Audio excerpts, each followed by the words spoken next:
boa noite. Por unanimidade, plenário do Supremo Tribunal Federal confirma liminares que haviam prorrogado o prazo para o Estado de Minas Gerais aderir ao regime de recuperação fiscal. Supremo promove segunda audiência de conciliação sobre lei do marco temporal. STF suspende decisões que obrigam a aquisição de medicamento até que as negociações com o laboratório sejam concluídas.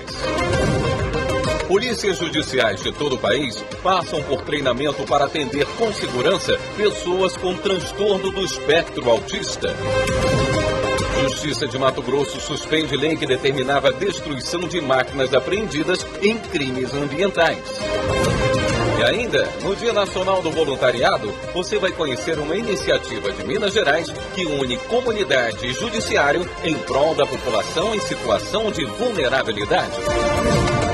O Jornal da Justiça desta quarta-feira, 28 de agosto, começa agora.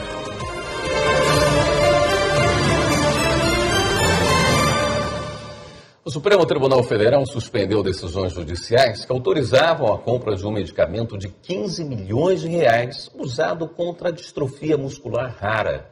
A medida atende a pedido da União até que seja concluída a conciliação com o laboratório responsável pelo medicamento sobre preço e condições de aquisição do produto.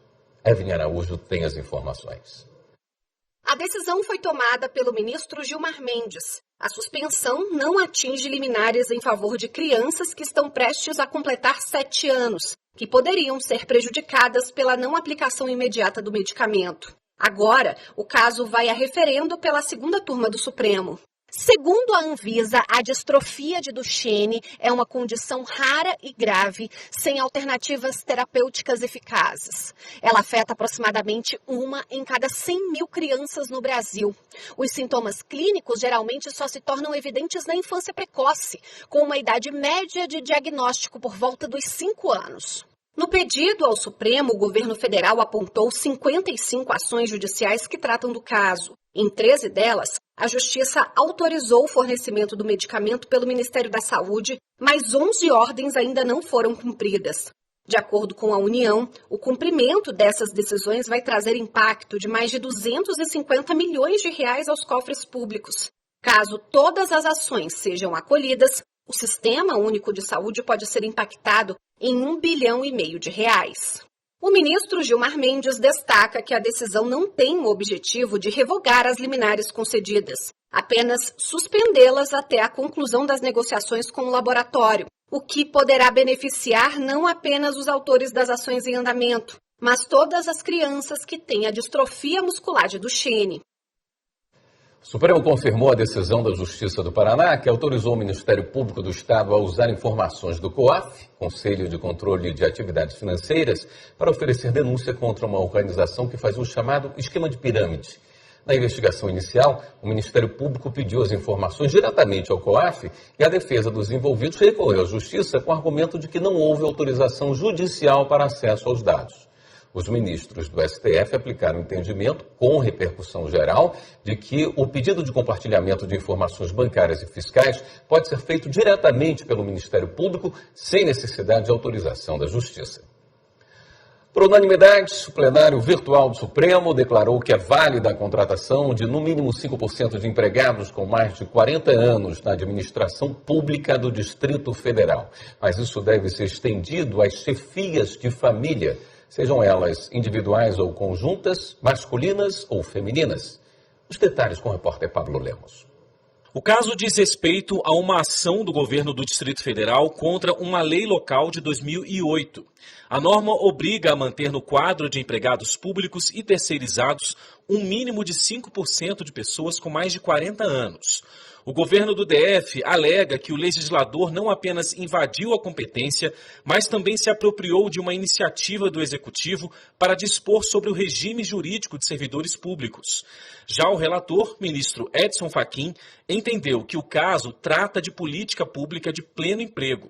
Ele ressaltou ainda que a população na faixa dos 40 anos não conta com outras políticas de incentivo de contratação, diferentemente do programa Jovem Aprendiz e as políticas assistenciais e previdenciárias de proteção ao idoso.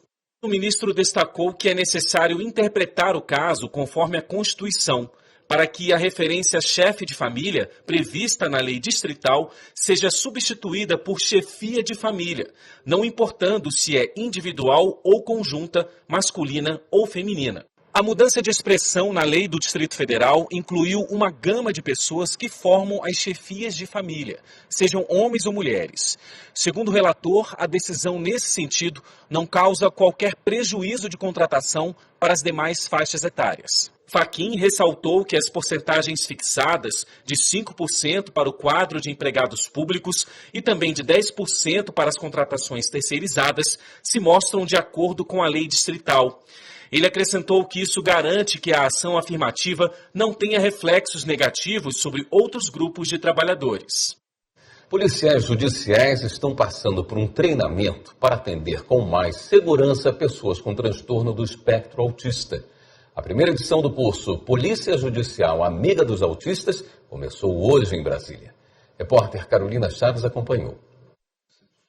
A capacitação é voltada para 200 policiais judiciais e representantes de tribunais de todo o país para que sejam multiplicadores do protocolo de atendimento a pessoas autistas. Essa é a primeira edição do curso Polícia Judicial Amiga dos Autistas, que vai disseminar o protocolo de abordagem a pessoas com essa condição durante a segurança institucional da Justiça brasileira.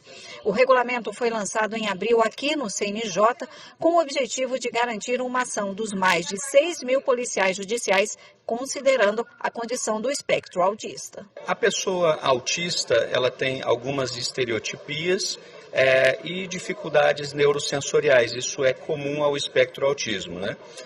De modo que a interação com essas pessoas, ela precisa ser balizada por aspectos técnicos que nós trouxemos no nosso protocolo. O objetivo é tratar essas pessoas com dignidade e respeito e que elas sintam no Poder Judiciário um ambiente acolhedor, onde elas possam buscar os seus direitos, visitar e fazer tudo o que se faz no Poder Judiciário. O curso deve ser transmitido também para policiais militares que fazem segurança institucional, vigilantes e recepcionistas de tribunais. A iniciativa é da Academia Nacional de Segurança do Poder Judiciário e vai contar com um neurologista e uma advogada.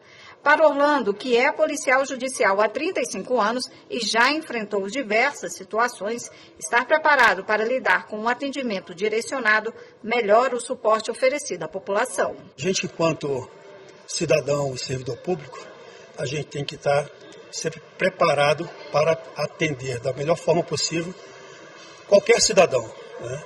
A sociedade, ela nos procura e nós temos que ter competência e qualidade para atender essa demanda. O conselheiro do CNJ, João Paulo Chouquer, defende uma polícia mais humanizada. Esse dia é um dia especial, acredito que todos os senhores sonham, né, com a polícia judicial forte, firme e cidadã.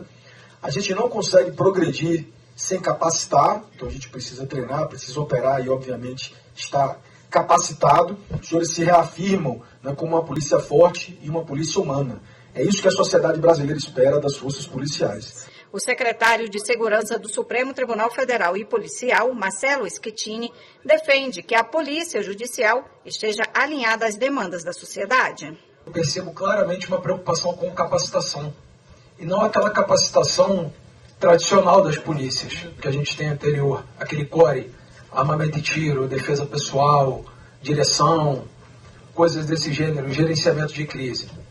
A gente traz aqui hoje uma formação de instrutores para tratar do espectro do autismo.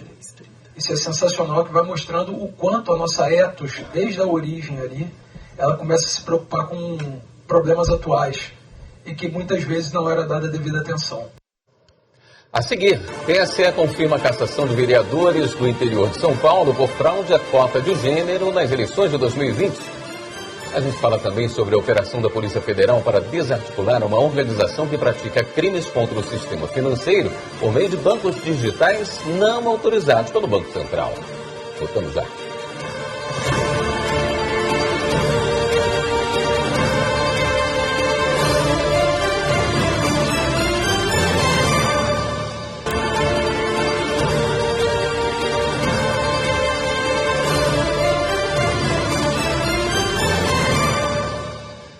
Tribunal Superior Eleitoral confirmou a cassação de vereadores do MDB de Igarapava, em São Paulo, por fraude à cota de gênero nas eleições de 2020.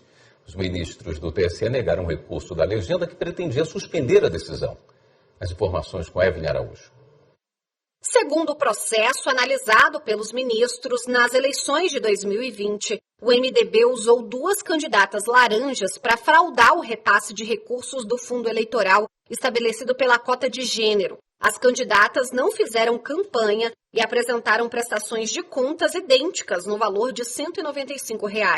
O relator no TSE, ministro Floriano de Azevedo Marques, votou pela execução imediata da cassação por fraude à cota de gênero. Determinar 1. A anulação dos votos obtidos pelo partido MDB de Igarapava ao cargo de vereador nas eleições de 2020. 2. A cassação do respectivo DRAP e dos diplomas dos candidatos a eles vinculados com recálculo do coeficiente eleitoral partidário. E 3. A declaração de inelegibilidade das candidatas Lucelena Salvador Pereira e Isabel Aparecida de Mendonça Perim de forma imediata, como já fora julgado no respectivo acordo. O MDB também teve as contas reprovadas pelo Tribunal Superior Eleitoral. A decisão é referente ao diretório do partido no Rio de Janeiro. A legenda deve devolver mais de R$ 500 mil ao Tesouro Nacional. Segundo o ministro André Mendonça, relator do caso, foram identificadas irregularidades graves na prestação de contas. Além disso, o ministro argumentou que para tomar uma decisão diferente, seria necessário reanalisar fatos e provas. Comprometimento da confiabilidade das contas, reconhecimento pelo Tribunal Regional e necessidade, portanto, de reavaliação de matéria fático-probatória, o que é impossível nesta instância. Ainda durante a sessão, o TSE manteve a condenação de Fernando José Signori, vice-prefeito de São Carlos, em Santa Catarina, por utilizar indevidamente recursos públicos nas eleições de 2020. Com a decisão, o político vai pagar multa à Justiça Eleitoral. Por maioria de votos, os ministros do TSE negaram ainda recursos que pediam a condenação do deputado federal Antônio Vancher, do Partido Progressistas, pelas práticas de abusos de poder político e econômico. O relator do caso, o ministro Floriano de Azevedo Marques, considerou que não existem elementos concretos que permitam cogitar irregularidades na conduta do parlamentar.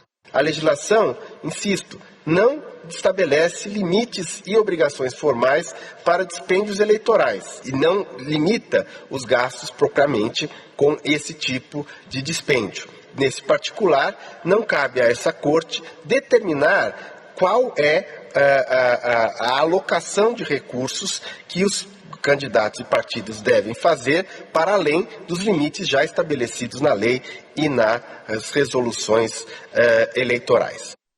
A presidente do TSE, a ministra Carmen Lúcia, em reunião da Associação Brasileira de Emissoras de Rádio e TV, defendeu a imprensa livre e comprometida com a verdade. As informações com o repórter Estevão Furtado. Para uma plateia de gestoras e gestores de empresas de comunicação social de diferentes regiões do Brasil, a presidente do Tribunal Superior Eleitoral defendeu a imprensa livre, comprometida com a verdade. Carmen Lúcia afirmou que é preciso diferenciar a liberdade de expressão da prática criminosa. O evento da ABERT é para a escolha dos futuros representantes da associação. A presidente do TSE foi convidada para abrir a reunião. No discurso, Carmen Lúcia ressaltou a importância da imprensa nas eleições municipais. Com autorização da Justiça, a Polícia Federal fez hoje uma operação para desarticular uma organização suspeita de cometer crimes contra o sistema financeiro por meio de bancos digitais não autorizados pelo Banco Central. Entenda na reportagem de Carolina Chaves. A Justiça Federal em Campinas, São Paulo, autorizou o cumprimento de 10 mandados de prisão preventiva, 7 de prisão temporária e 60 de busca e apreensão nos estados de São Paulo e Minas Gerais. Também foram determinadas judicialmente a suspensão das atividades de 194 empresas usadas pela organização criminosa para dissimular as transações e a suspensão da inscrição de 2 advogados junto à OAB e de 4 contadores, além do bloqueio de 850 milhões de reais em contas associadas à organização criminosa. Os investigados podem responder pelos crimes de gestão fraudulenta e de instituição financeira, operação de instituição financeira não autorizada, evasão de divisas, lavagem de dinheiro, crimes contra a ordem tributária e organização criminosa. De acordo com a investigação, a organização criminosa agia por meio de 2 bancos digitais que ofereciam abertamente contas clandestinas que permitiam transações financeiras dentro do sistema bancário oficial, mas de forma oculta. Essas contas eram usadas por facções criminosas e por empresas com dívidas trabalhistas e tributárias. Esses 2 bancos movimentaram 7 bilhões e meio de reais. Os criminosos também usavam meios de pagamento com máquinas de cartão de crédito em nome de empresas de fachada para lavar dinheiro e pagar atos ilícitos. A polícia identificou todos os envolvidos beneficiados. Polícia Civil cumpre mandados contra servidores do Detran em Goiás. Em Mato Grosso, a Justiça suspende lei que determinava a destruição de máquinas apreendidas em crimes ambientais. E a Polícia Federal divulga dados de investigação de incêndios no país. Vamos conferir. Já foram abertos 32 inquéritos para apurar incêndios na Amazônia, no Pantanal e nas áreas rurais e de lavouras de cana-de-açúcar no estado de São Paulo. De acordo com a Polícia Federal, foram criados grupos especiais de investigação que estão analisando inclusive imagens de satélite para monitorar focos de incêndio e determinar as causas. Também serão enviados peritos para identificar os pontos de origem dos incêndios. Até agora, 167 municípios de 12 estados já declararam estado de emergência. Até Brasília foi encoberta pela fumaça dos incêndios que atingem o país. Em Goiás, a Polícia Civil cumpriu 18 mandados de busca e apreensão e 8 mandados de prisão temporária em Goiânia, Anápolis, Trindade, Santa Helena de Goiás, Mozarlândia e Caldas Novas, contra servidores do Detran, despachantes, compradores e vendedores de veículos suspeitos de fraudar transferências de veículos. Foi a Operação Chave Falsa. O esquema funcionava a partir do uso de senhas de acesso restritos de servidores para a realização de serviços fraudulentos. A Justiça de Mato Grosso suspendeu a lei que determinava a destruição e inutilização de todo o maquinário utilizado em crimes ambientais no estado. A ação foi movida pelo Ministério Público, que alegou que o estado extrapolou os limites da competência legislativa. De acordo com o desembargador relator do processo, Luiz Ferreira da Silva, o Estado criou empecilhos ao exercício do poder de polícia ambiental garantido pela legislação federal. O julgamento considerou a lei inconstitucional. No próximo bloco tem todas as informações sobre a sessão plenária de hoje do Supremo Tribunal Federal. A gente mostra como foi a segunda audiência de conciliação sobre a lei do marco temporal no STF. Já já.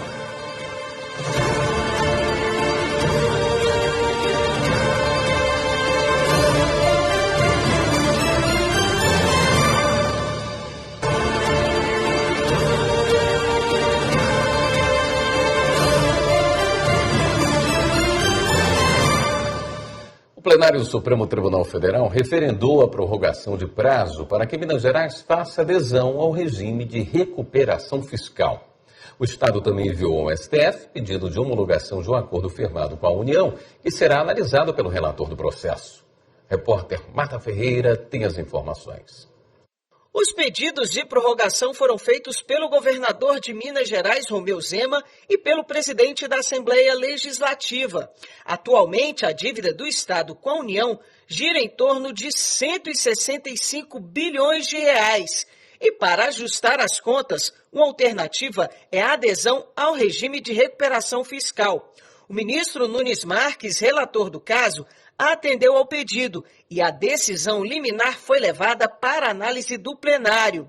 O ministro Flávio Dino acompanhou o voto do relator, mas com algumas ressalvas. Não pode ser ad eterno. Uma coisa é o adimplemento ou inadimplemento de uma parcela, 2, 3, mas 4, 5 anos, como já aconteceu.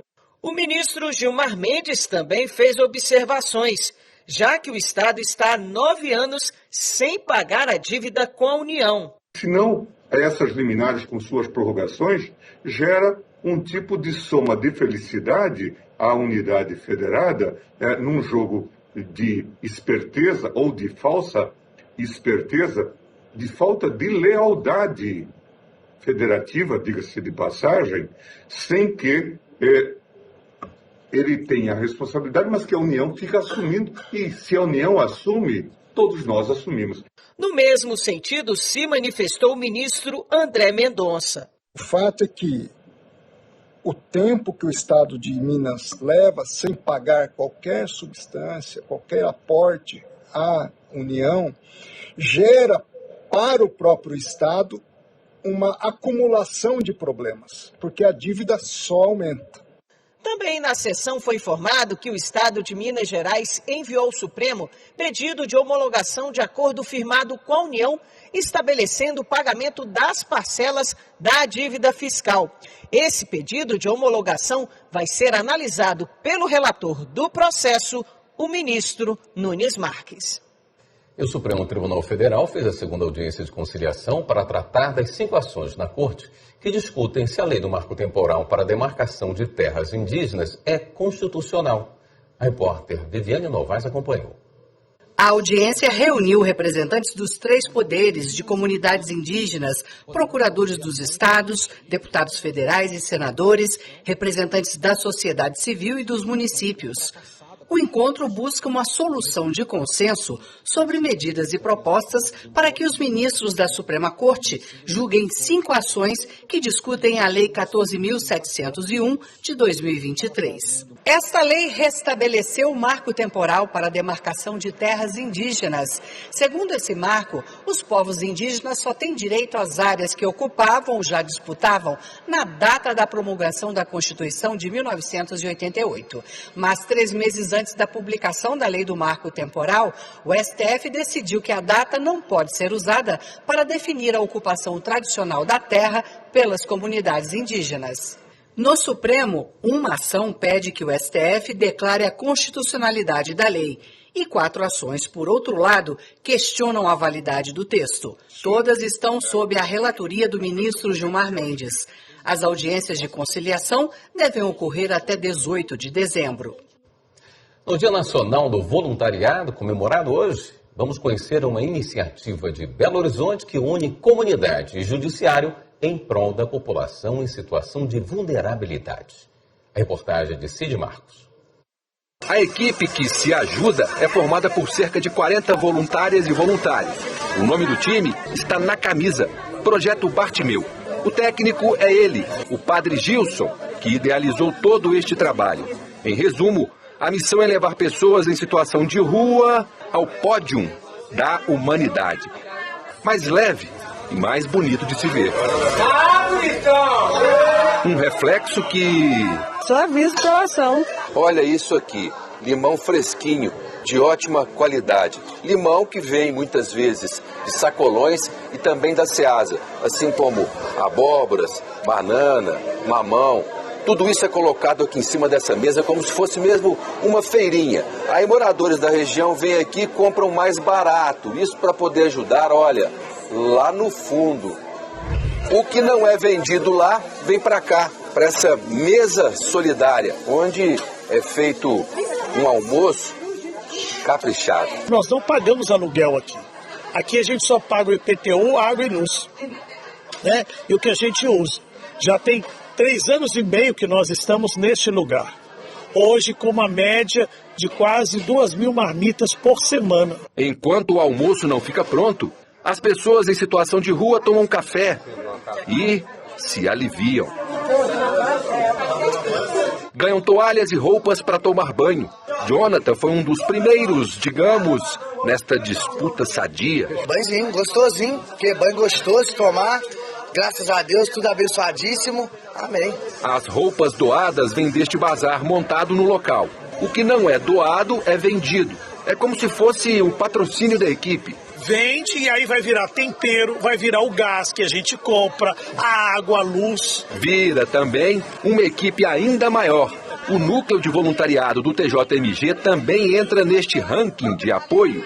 A gente divulga as políticas aqui, então as pessoas, inclusive, que vêm aqui, são convidadas a irem até os nossos mutirões para fazer a retirada de seu documento, ver o seu processo. Às vezes a pessoa tem uma ação em tramitação que ela não tinha notícia, que não estava acompanhando, e através desse link, né, do projeto, com o Tribunal de Justiça, a pessoa consegue regularizar um problema na Justiça, consegue resolver uma situação, consegue um benefício do INSS, consegue um benefício dos programas, dos projetos sociais todos.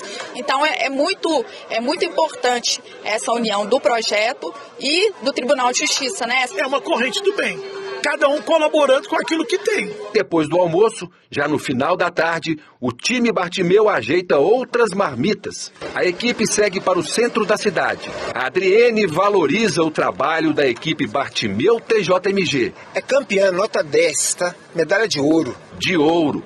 Mais precioso que ele foi ver Sérgio fazendo a primeira refeição do dia. Bom demais, né? Dá energia para você continuar a batalha para frente. É a fome sendo derrotada pelo espírito de equipe. Não é bom só para quem recebe essa doação, mas principalmente enriquece a vida, as nossas vidas, né? E eu acho que cada um de nós pode fazer essa diferença, né? De tentar fazer alguma coisa em prol do próximo e tornar a cidade de Belo Horizonte assim mais humana, mais acolhedora.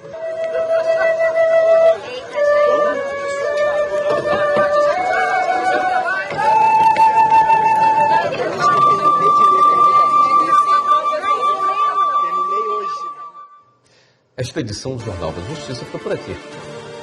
Obrigado pela companhia. A gente se vê de novo amanhã.